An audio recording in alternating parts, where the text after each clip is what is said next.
My father forced me to become a drug addict from the moment I was born. I mean that literally. I don't remember a time when I wasn't high. My earliest childhood memory isn't a birthday party or a family vacation. It's the taste of crushed pills mixed into my apple juice. I was 4 years old, sitting at our kitchen table while my father ground up white tablets with the back of a spoon and stirred them into my breakfast. He called it my vitamin routine, said it would make me strong like him and my older sister Natalie. I believed him because what else does a 4-year-old know? The pills made everything feel soft and distant, like I was wrapped in cotton. Dad said that meant they were working. By the time I was 7, I could identify different pills by sight.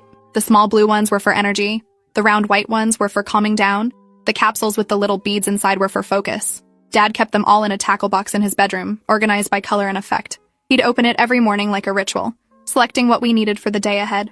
Natalie was 3 years older than me and Dad's pride and joy. She'd been on the vitamin routine since she was 2, and by 10 she could swallow pills dry without water.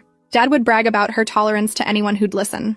My daughter can handle doses that would put grown men on their backs, he'd say with this twisted pride in his voice. She never complains, never gets sick, just takes what she needs and keeps going. I wanted that approval so badly. I wanted Dad to look at me the way he looked at Natalie, with this satisfied smile like he'd created something perfect. So I learned to swallow pills without flinching, learned to hide the nausea and the way my hands would shake when the doses got higher, learned to act normal when my heart felt like it was trying to escape my chest. Mom had left when I was 2, and I barely remembered her. Dad said she couldn't handle the family lifestyle, that she was weak and judgmental. He had full custody and zero supervision. No one checked on us. No one asked questions. Dad worked from home as some kind of consultant, which meant he was always there, always watching, always controlling exactly what went into our bodies. The neighborhood kids thought we were weird. We never played outside for long, never had friends over, never went to sleepovers. Dad said other families wouldn't understand our routine, that they'd try to interfere if they knew. By the time I was 9, I was taking 6 different medications daily. Dad had a chart on the refrigerator tracking our doses, our reactions, what combinations worked best. He treated us like an experiment, constantly adjusting and fine-tuning. When I asked why we needed so many vitamins, he said it was because we were special. Regular kids were soft and unprepared for the real world. We were being trained to handle anything, to push past normal human limitations. He made it sound like a gift, like he was doing us a favor by building up our tolerance to substances that would destroy other people. Natalie seemed to believe every word. She'd swallow her morning handful of pills and smile at Dad like he'd just given her a present. I tried to copy her enthusiasm, but something inside me always felt wrong about it. School was a nightmare. The pills made it hard to focus sometimes, made my thoughts feel scattered and slow. Other times, they made me too focused, like I was hyper-aware of every sound and movement in the classroom. Teachers would comment on my behavior, how I'd be sleepy one day and jittery the next. Dad would smooth it over, saying I had medical conditions that required careful medication management. He'd show up to parent-teacher conferences with a briefcase full of fake medical documents and charm them all into believing him. I got good at pretending everything was normal. Got good at lying about why my pupils were sometimes too big or too small, why I'd shake during tests, why I'd sometimes zone out completely in the middle of class. My best friend Olivia once asked why I took so many bathroom breaks. I told her I had a weak bladder. The truth was, I was going to throw up from whatever new combination Dad had given me that morning. By 5th grade, I'd developed a system for hiding how sick I felt. Smile through the nausea, breathe through the panic, act like the room spinning was completely normal. Natalie started having problems when she turned 14. She'd wake up with nosebleeds that wouldn't stop. Her hands would shake so badly she couldn't hold a pencil. She lost 15 pounds in 2 months because she couldn't keep food down. Dad's response was to adjust her medication schedule, add new pills to counteract the side effects of the old ones. He called it recalibration. I called it watching my sister slowly fall apart. She'd stumble through the house like a ghost, her skin taking on this grayish tint that made her look half dead. I begged Dad to take her to a real doctor, but he said doctors would overreact and try to take us away. He said the system was designed to destroy families like ours, who understood that strength required sacrifice. I was 12 and starting to realize that what Dad called vitamins were actually prescription medications stolen from somewhere, bought illegally, God knows what else. I'd seen enough after-school specials to know this wasn't normal, wasn't safe, wasn't what other families did. But speaking up meant risking everything. Meant risking Dad's anger, which could be terrifying. The night everything changed, Natalie collapsed in the bathroom. I found her on the tile floor, unconscious, foam coming out of her mouth. Her body was jerking and twitching in ways that made my stomach drop. I screamed for Dad, who came running and immediately started doing damage control instead of calling 911. He carried her to her bed, propped her up, tried to force water down her throat. I stood in the doorway watching this nightmare unfold, my hands shaking so badly I could barely hold my phone. Call an ambulance, I begged. She needs help. She'll be fine, Dad said, not looking at me. She just needs to sleep it off. This happens sometimes when you're building tolerance. She's not breathing right. I was crying now, my voice breaking. Please, Dad, please call someone. He finally looked at me, and the expression on his face was something I'd never seen before. Pure, cold calculation. If we call 911, they'll take you both away. They'll destroy everything we've built. Is that what you want? I called 911 from my bedroom while Dad was focused on Natalie. My hands were shaking so hard I could barely dial, but I managed to gasp out our address and that my sister needed help. The operator stayed on the line, asking questions I could barely answer. What did she take? How much? How long ago? I didn't know. I'd never known exactly what Dad was giving us. I just knew my sister was dying, and my father was more worried about getting caught than saving her life. The sirens felt like they took forever to arrive. When the paramedics burst through our front door, Dad's whole demeanor changed. He became the concerned father, wringing his hands and explaining that Natalie had gotten into his medication cabinet without permission, that she'd been struggling with depression and must have taken too much. The paramedics were focused on saving Natalie, not questioning his story. They loaded her onto a stretcher, hooking up IVs and oxygen, barking medical terms I didn't understand. I tried to climb into the ambulance with her, but Dad held me back. "You stay here with me," he said quietly, his grip on my arm tight enough to bruise. "We need to talk." The second the ambulance pulled away, Dad's facade dropped. "What did you tell them?" His voice was deadly quiet. "I told them she needed help. That's all." "Did you tell them about the medication routine? About our vitamins?" I hesitated too long, and he saw the answer in my face. He dragged me inside and went straight to his bedroom, pulling out the tackle box full of pills. He started shoving handfuls down the garbage disposal, flushing others down the toilet, erasing evidence as fast as he could. Then he turned to me with an expression that made my blood freeze. "If anyone asks, we don't have a medication routine." Natalie found my prescription pills and took them without permission. She's been depressed lately, struggling. "You noticed but didn't want to tell me because you were protecting her. Understand?" I nodded, too terrified to do anything else. He grabbed my shoulders, squeezing hard. "I've protected you your whole life, given you advantages other kids don't have. Don't throw that away by talking to the wrong people. They'll separate us, put you in foster care where actually bad things happen. This is your family, your only family." At the hospital, Natalie was in the ICU for 3 days. The doctors asked questions, lots of questions. What medications was she taking? Did she have a history of substance abuse? Had there been any warning signs? Dad spun his story perfectly. Natalie had been depressed after a breakup with her boyfriend. She'd found his anxiety medication and taken too much. He blamed himself for not locking up his prescriptions properly, for not seeing how much she was struggling. The doctors seemed to buy it. They were more focused on treating Natalie's overdose than investigating how it happened. But there was one nurse, Eleanor, who looked at me differently. She noticed things. The way I flinched when Dad touched me. How I wouldn't make eye contact with him. The small tremors in my hands that I couldn't quite control. She pulled me aside one afternoon while Dad was in the cafeteria. "Honey, are you okay at home?" Her voice was gentle, concerned. I nodded automatically. "I'm fine. You don't look fine. You look like you're going through something. Is your dad giving you anything? Any medications?" The question hung in the air between us. This was my chance. My one opportunity to tell someone the truth, to escape the nightmare my life had become. But I thought about what Dad said. About foster care, about losing the only family I had, about Natalie needing me when she woke up. I shook my head. He doesn't give me anything. I'm just worried about my sister. Eleanor didn't look convinced, but she couldn't force me to talk. She gave me her card with her personal number written on the back. "If you ever need help, call me, day or night." I took the card and shoved it deep in my pocket, knowing I'd never use it. Natalie woke up on day 4. The first thing she did was look for Dad, and when he came to her bedside, she apologized. "I'm sorry I messed up," she whispered, tears streaming down her face. "I'm sorry I took too much. I'll be more careful next time." Dad smoothed her hair back from her forehead. "It's okay, sweetheart. We all make mistakes. We'll just adjust your routine when you get home. Everything will be fine." I felt something crack inside me hearing those words. Next time, adjust your routine. Everything will be fine. Nothing was fine. Nothing had ever been fine. My sister had almost died, and Dad's solution was to keep doing exactly what had nearly killed her. I started planning my escape that day. I was 12 years old and trapped in a house with a man who was systematically poisoning his own children, but I was done being complicit. I started hiding pills instead of swallowing them, pretending to take them while palming them and flushing them later. It wasn't easy. Dad watched us carefully, especially after Natalie's overdose. But I got better at the deception, at acting like the drugs were hitting my system when I was actually completely sober for the first time in my life. The clarity was terrifying. Without the chemical fog, I could see our situation for what it really was. We were being abused, systematically, deliberately poisoned by the one person who was supposed to protect us, and everyone around us was either oblivious or complicit in their silence. Withdrawal hit me hard.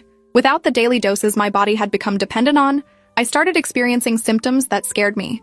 Sweating through my sheets at night, shaking so badly I could barely hold a glass. Nausea that made it impossible to eat. Dad noticed I wasn't looking right and increased my doses, which I continued to hide. The cycle became its own kind of torture. I was getting sicker trying to get clean, and Dad was pushing more drugs on me to fix symptoms caused by not taking drugs. It was twisted and impossible, and I had no idea how to break free.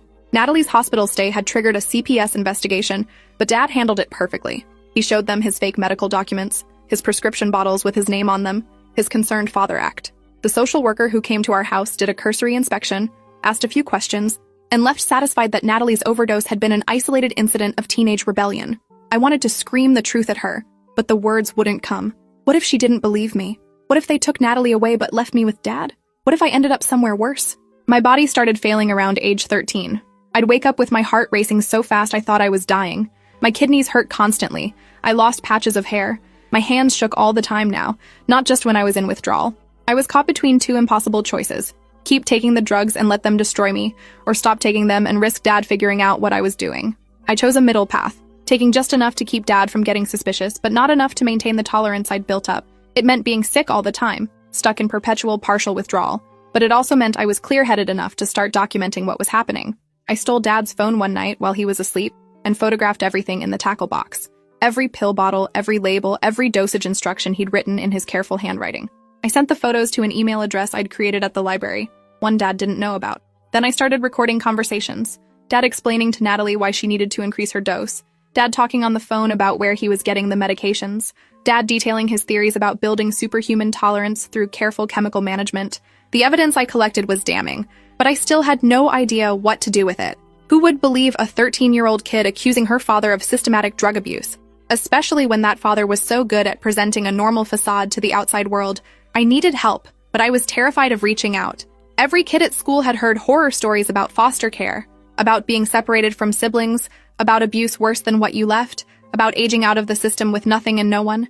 But watching Natalie get worse made the choice for me. She'd started having seizures. Small ones at first, just her eyes rolling back for a few seconds, then bigger ones that left her unconscious for minutes.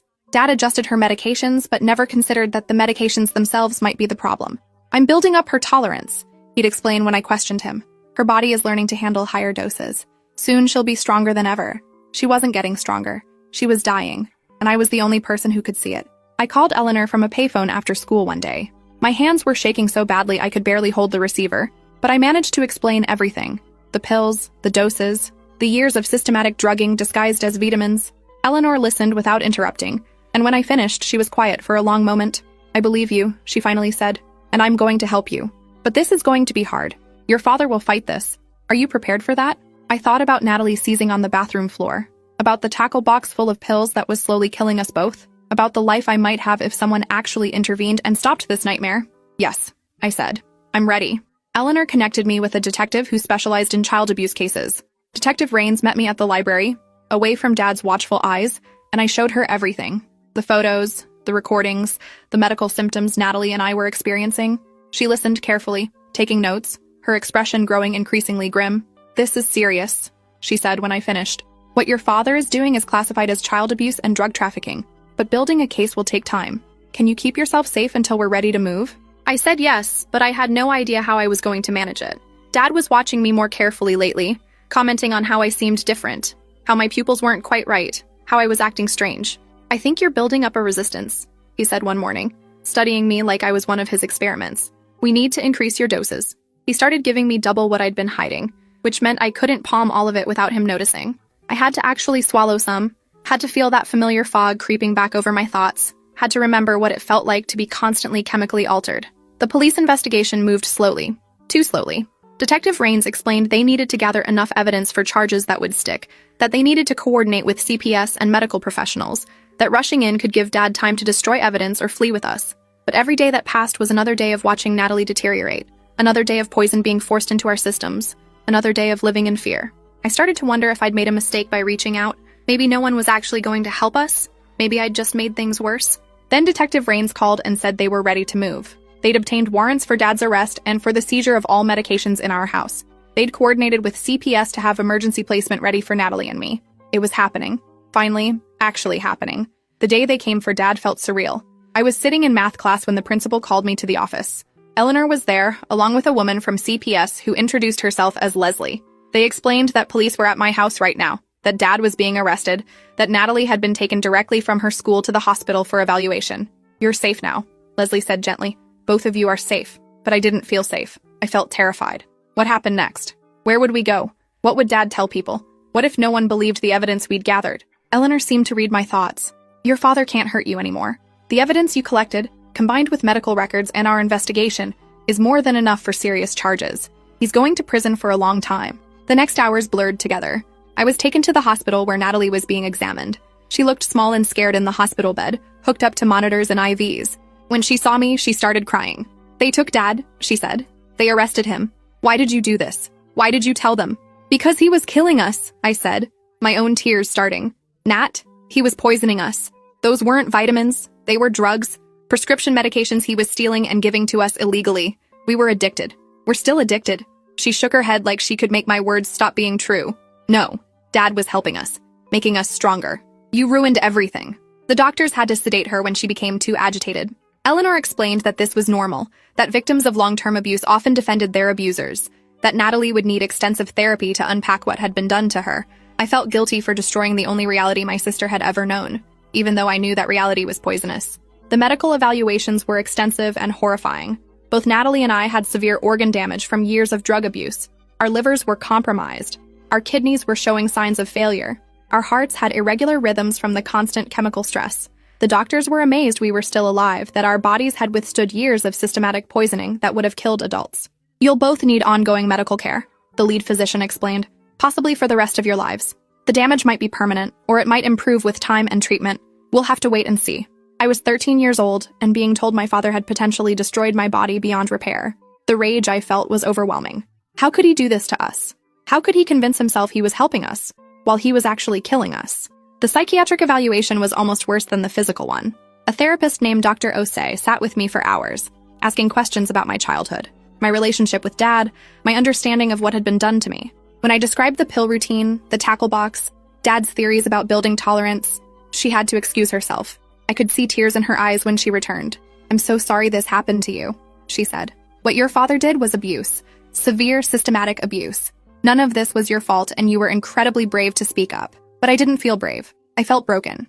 I felt guilty for breaking up our family, even though I knew logically that Dad had broken us long before I called the police. I felt angry at a world that had let this happen, that had missed every sign, that had failed to protect two kids who were being abused in plain sight. Dad's trial was a media circus.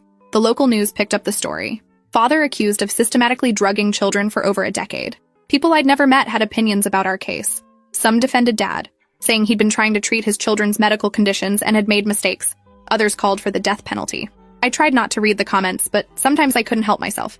The things people said about us, about Natalie and me, were cruel beyond belief. Some suggested we were lying for attention. Others said we must have been terrible kids to drive our father to such extreme measures.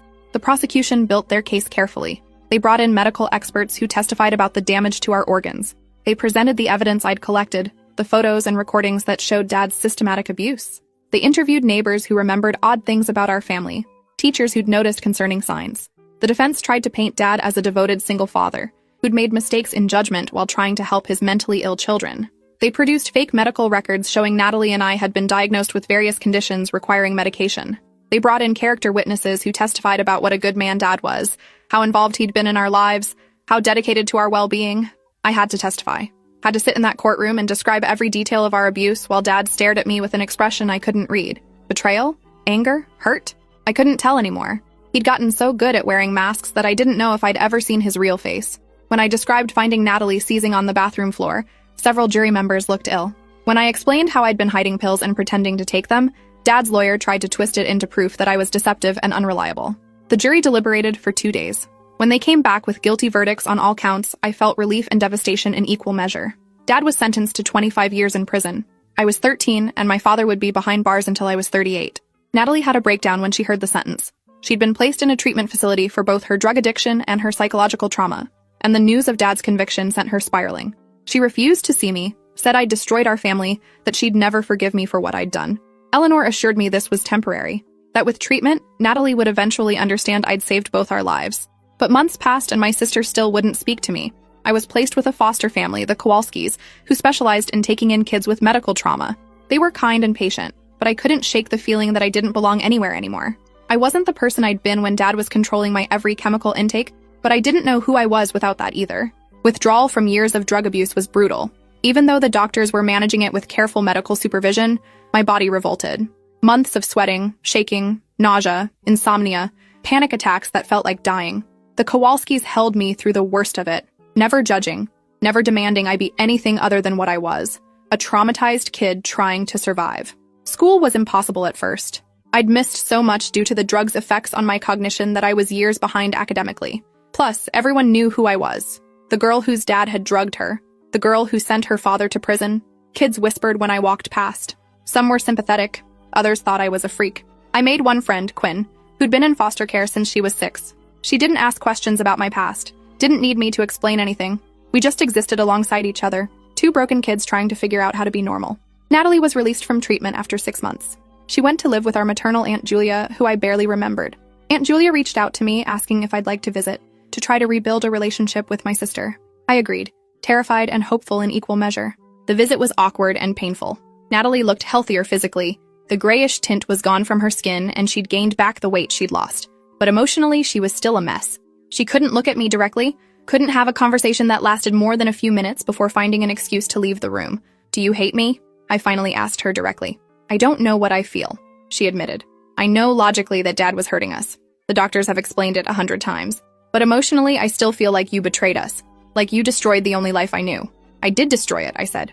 "Because that life was killing us. You almost died, Nat. I wasn't going to watch you actually die just to keep Dad happy." She started crying then, and I did too. And we held each other for the first time in months. It wasn't forgiveness exactly. It wasn't resolution. But it was a start. Over the next years, I focused on healing. Physical therapy for my damaged organs, regular medical monitoring to track any long-term effects, therapy twice a week to process the trauma. The Kowalskis were endlessly patient, creating a stable environment where I could slowly rebuild myself into someone who wasn't defined by abuse. I started running when I was 15. At first, just to the end of the block and back, my damaged cardiovascular system protesting every step. But gradually, I built up endurance. Running became my meditation, my therapy, my proof that my body could do hard things that weren't self-destructive. By 16, I was running 5Ks. By 17, half marathons. My doctors were amazed at how my body had recovered, though they warned the damage might catch up with me later in life. I graduated high school on time despite the years I'd lost to drugs and recovery. The Kowalskis threw me a party, and Quinn came, and even Natalie showed up, tentative but present. We'd been rebuilding our relationship slowly, carefully. She was doing better, working with her own therapist, coming to terms with what Dad had done. She'd started calling it abuse, which felt like a huge step forward.